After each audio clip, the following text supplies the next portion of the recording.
viennent de recevoir leurs attestations après leur formation. Ces ASP ont été formés par la Gendarmerie nationale et le groupement national des sapeurs-pompiers. La cérémonie a été présidée par le ministre auprès du ministre de l'Intérieur chargé de la protection civile et de la sécurité de proximité. Ndeye Koumba Ndiaye et Mamadou Sakine. Ces agents d'assistance à la sécurité de proximité sont désormais aptes à réguler la circulation. Après 2 semaines de formation dans différents domaines, cette cérémonie consacre la remise des attestations. Nous avons subi une formation en stage de police de la route au niveau de la gendarmerie nationale.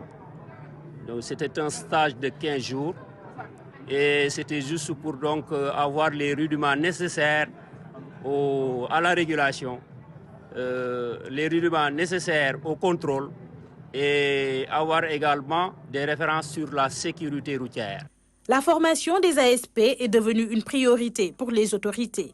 Jusqu'ici, 1300 agents ont été formés à la sécurisation des édifices publics, à la conduite moto, entre autres.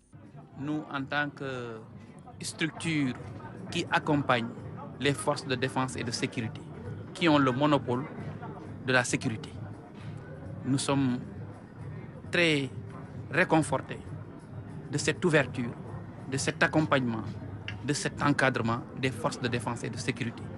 Parce que c'est cela qui va nous capaciter et nous permettre de faire notre travail avec beaucoup de compétences, mais surtout avec beaucoup de responsabilités.